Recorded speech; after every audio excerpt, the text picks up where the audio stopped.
I was 22 years old and just finishing my studies at the Ohio State University in Columbus, Ohio, when my older brother Jim, who lived just outside of Detroit, called me and invited me to his house for the weekend. I was stoked. I didn't just love my brother, I liked him. He was always good for interesting conversation and maybe a free beer or two. And so that Friday, as soon as my last class was done, I threw my bag with a few clothes for the weekend in the back of my car, Melba, and I hit the road. Melba was a 1972 Ford Granada. She was maroon and rust. Boats have crossed the Atlantic Ocean smaller than this car. And I loved her. It was late May and an exceptionally warm day, so I rolled her window down. Her air conditioner had succumbed to old age many years prior. And I stuck my hand out the window, playing airplane with the wind as I made my way north.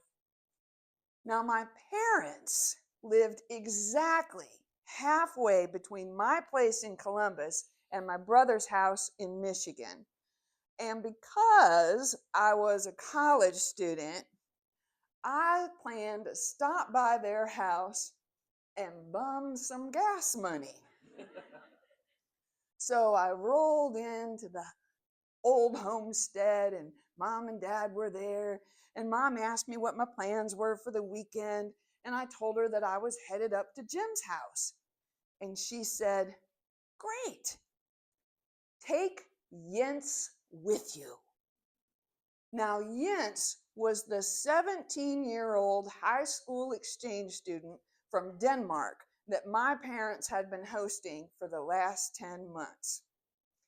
They had had 12 foreign exchange students over the years, and they had let it be known that Jens would be their last.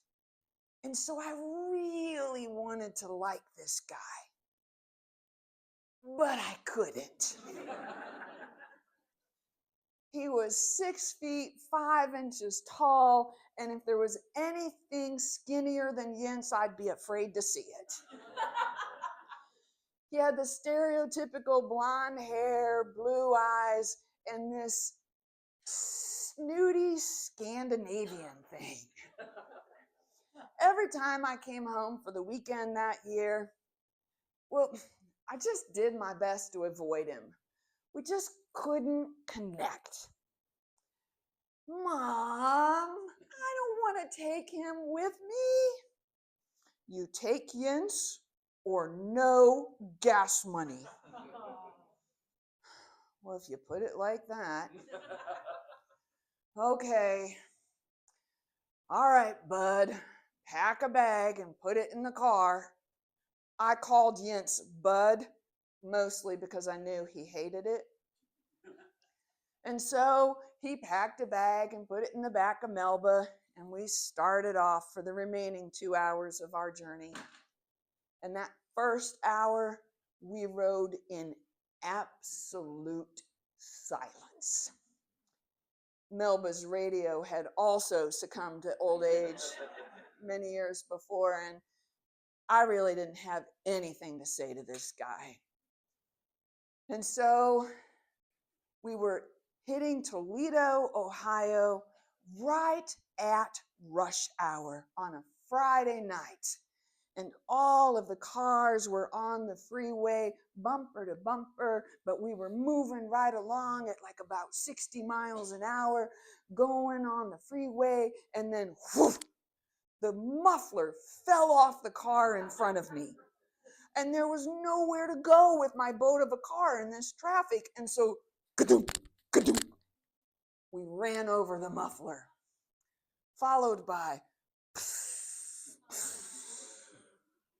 as both tires on the passenger side went flat. I used my driver's ed training, and carefully moved Melba over and got her safely onto the side of the road.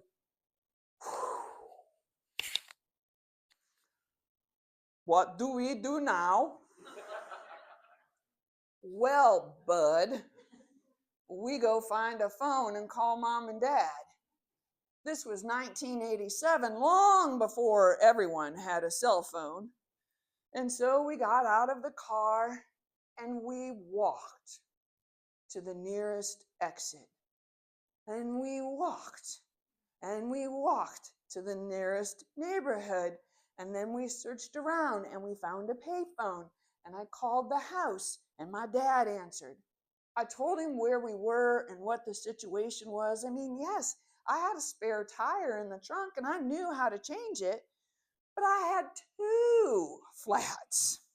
One wheel wasn't going to do it. Dad said, well, your mom and I are going to go find a tire, and it's going to take us a while. You know, everything's closed on a Friday night. This was long before Walmart 24/7, right? But we're going to get there, and the 2 of you kids, now you stay together. You go back to the car, you stay together, and we will get there eventually. So I hung up, and Jens and I made our way back. Long walk back to Melba. And when we got there, it was still, even though the sun was lower in the sky, it was still so hot. And so I popped the lid to the trunk of the car, and because of her grandesse, it was like sitting on a porch to sit in the back of this trunk. Her lid was up and shielding us from the sun like a porch roof, and we sat there. And that heavy silence sat between us, and we watched the traffic go by. Until Jens asked me a question. You don't like me very much, do you? No, Jens, I don't. Why? I think you're arrogant. What does arrogant mean? It means someone who thinks they're smarter than everyone else, and someone who treats everyone else like they're less than them. Oh, you mean like you treat me?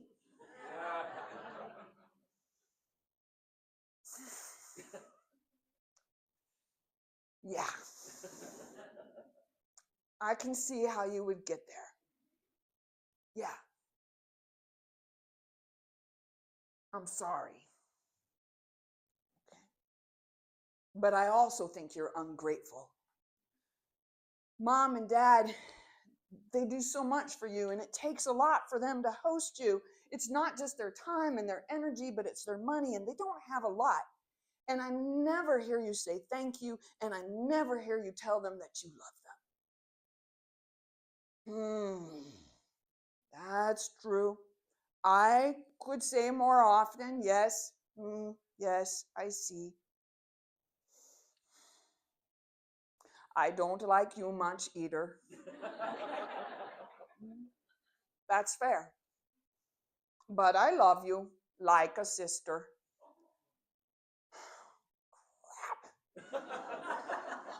It is so annoying when someone you don't like teaches you a lesson about love. I love you too, Bud. Could you not call me Bud? That I cannot promise.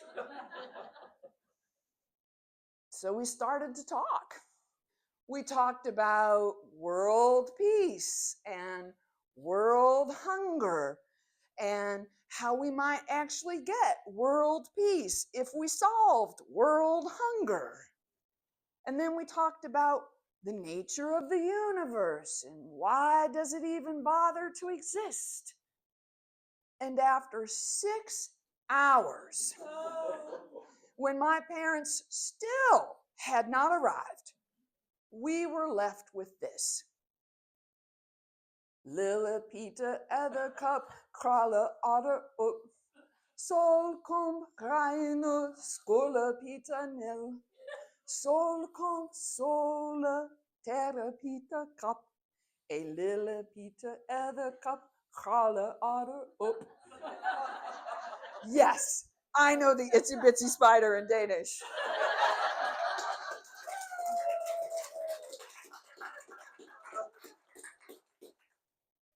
So Mom and Dad did eventually come, and we got new tire and home safely.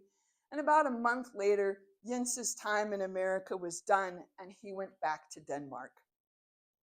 About 6 years after that, life had gone on, and I had found a man I wanted to marry. And I was thinking, what's the most efficient way to let all 12 of those foreign exchange students know that I was getting married? Oh, I know. I'll send them a wedding invitation.